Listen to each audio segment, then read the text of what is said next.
Baik, menyikapi permasalahan ini, mungkin peristiwa ini bukan terjadi kali ini aja ya.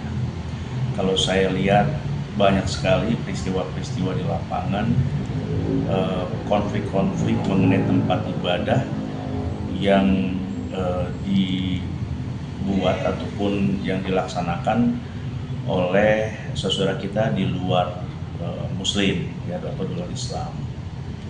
Tapi hal ini memang kita harus sikapi dengan pemikiran yang tenang, jangan dibawa emosi dan berpikiran negatif ya.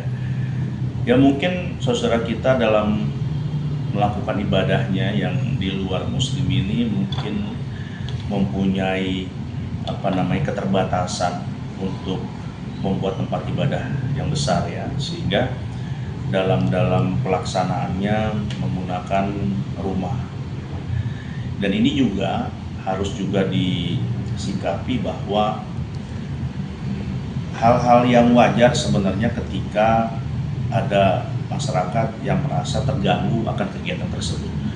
Pastinya yang kita harapkan itu adalah adanya komunikasi yang baik antara pihak dari jemaat sendiri, dari saudara kita yang Kristen, dan juga dengan lingkungan masyarakat sekitar yang notabene mayoritas Muslim mungkin ada hal-hal yang bisa dibicarakan apabila kegiatan-kegiatan kebaktian ini mengganggu ya. Tapi kalau ada yang berpikir terlalu jauh, misalnya tadi pemurtatan segala macam, ini juga nggak bisa juga kita main menuduh juga. Baru melihat sebuah kebaktian ya, lalu sudah berasumsi akan ada pemurtatan. Jangan juga kita sebagai seorang Muslim langsung menjudge seperti itu ya. Karena di Al-Quran juga Allah mengingatkan kita ya, di surat Al-Hujurat ayat 13, wahai manusia, sungguh kami telah menciptakan kamu dari seorang laki-laki dan seorang perempuan, kemudian kamu jadikan kamu berbangsa-bangsa dan bersuku-suku agar kamu saling mengenal ya. Jadi kalau berbicara sejarah histori antara Islam dengan Kristen kan nyambungnya sebenarnya masih juga keluarga ya, hanya berbeda dari sisi keyakinan saja. Di ayat yang lain di surat Al-Baqarah di 256, tidak ada paksaan dalam agama, ini firman Allah. Lalu di surat Al-Kafirun ayat 6, untukmu agamamu dan untukku agamaku.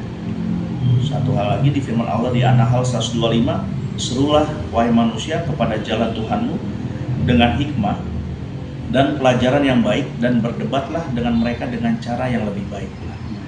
Jadi sebenarnya di Islam sudah mengingatkan Allah bahwa diajarkan segala sesuatu perbedaan itu harus dengan musyawarah yang baik ya, tidak berdebat secara emosi tetapi dengan cara yang baik, ditanyakan dulu keinginan masyarakat seperti apa kan begitu.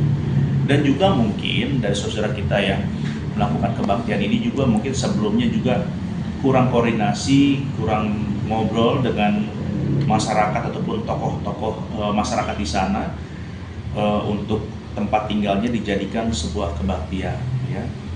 Mungkin kalau di Islam ini lebih tepatnya sebenarnya bukan gereja ya, kalau saya lihat ini mungkin rumah doa lah, karena kalau gereja itu tempat ibadah besar ya, tempat ibadah yang khusus dan jemaatnya banyak.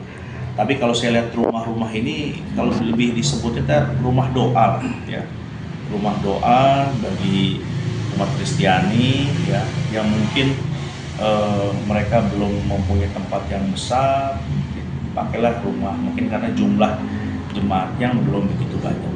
Tapi sekali lagi apapun itu, kita sebagai mayoritas ya, agama mayoritas di Indonesia ini, kita harusnya bisa melindungi ya, bisa menjaga mereka yang minoritas, bukan kita menjudge, menyudutkan ataupun sampai kita memberikan penolakan keras ya, menutup segala macam. Kalau belum ada bukti apa yang dituduhkan, yang tadi takutnya memurtadkan ataupun sudah memurtadkan, ya harus ada bukti dulu lah ya.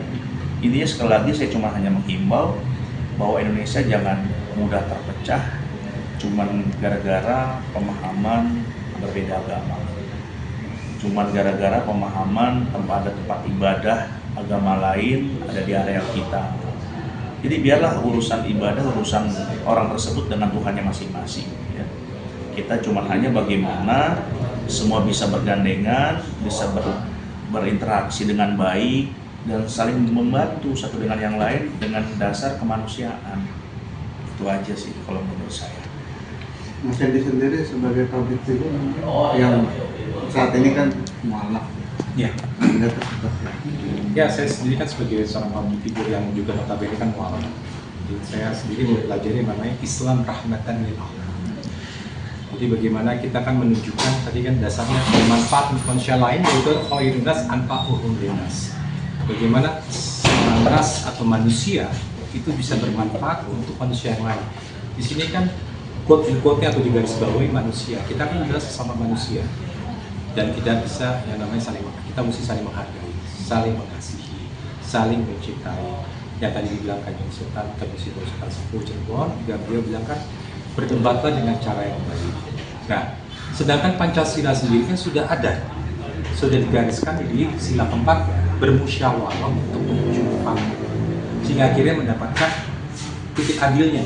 Nah, titik adil ini kan ada namanya perundang-undangan, peraturan daerah yang bisa akhirnya, oh ini tempat harus digunakan peruntukannya A, tempat ini digunakan B. Nah, itu dibicarakan masing-masing. Ada lagi yang namanya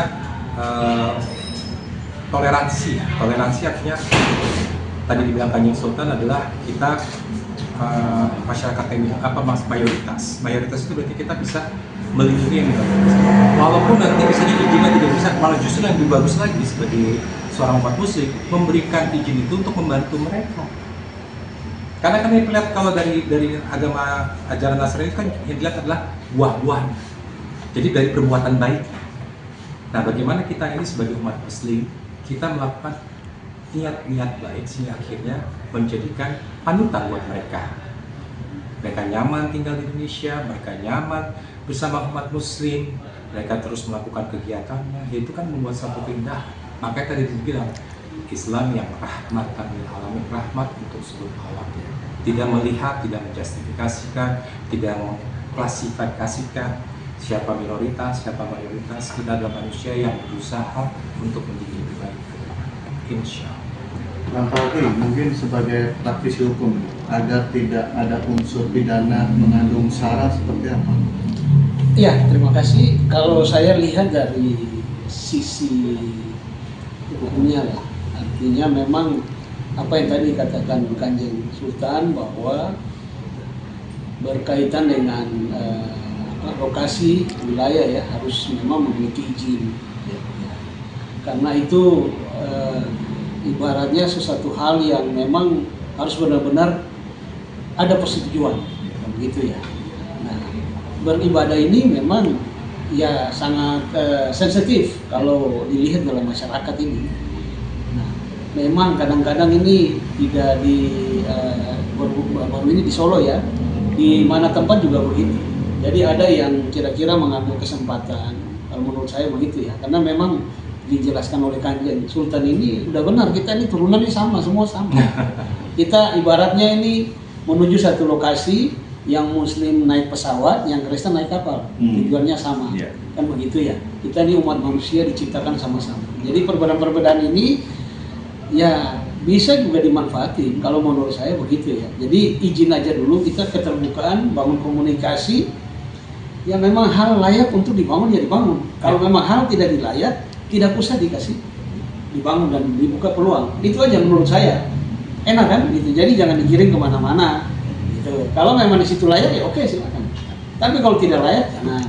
Kan masih ada lokasi-lokasi lain yang tempat lain. Seperti itu aja menurut saya. Oke, Sultan, melihat fenomena ini bisa dibilang ada pergeseran nilai toleransi nggak sih? Sebenarnya sih pergeseran nilai toleransi ini kalau menurut saya mungkin karena pengaruh akhir zaman ya. Jadi itu tadilah, kalau yang namanya iblis setan ini kan selalu menggoda manusia tugasnya ya.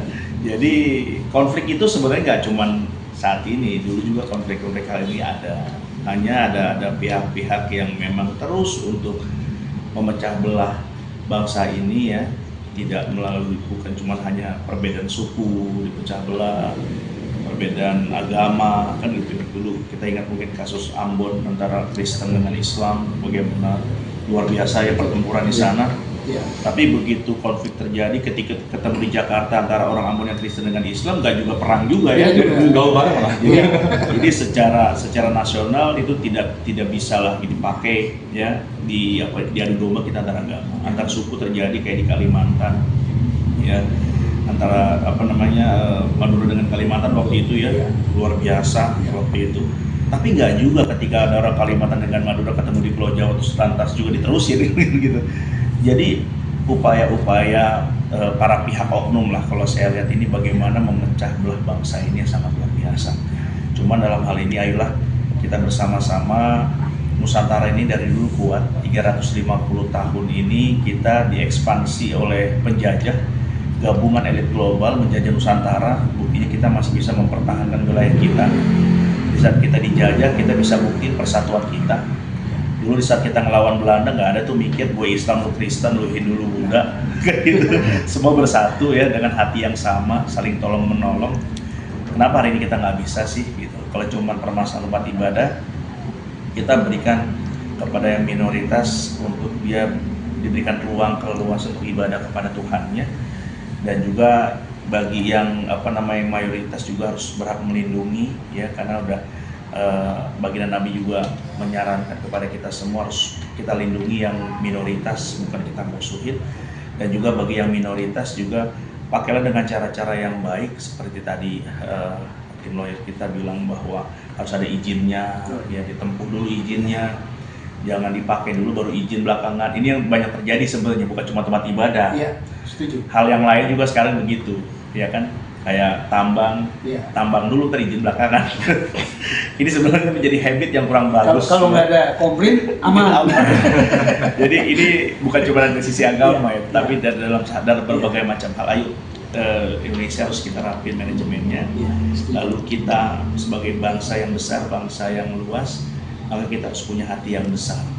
Perbedaan agama bukan menjadi sebuah titik perpecahan. Negeri ini harus berpisah, tidak satu pun berpecah. Tapi dengan perbedaan ini membuat kita menjadi kuat. Itu aja. Ya Tuhan itu menciptakan manusia dengan berbagai macam agama dan juga suku dan juga bangsa. Pastinya bagaimana kita bisa beriringan, bergandengan untuk kita selesaikan konflik di dunia ini sampai kapan kita nggak tahu. Betul. Tapi alangkah indahnya ketika hari ini Nusantara, Indonesia bisa membuktikan keselarasan, keharmonisan satu dengan yang lainnya.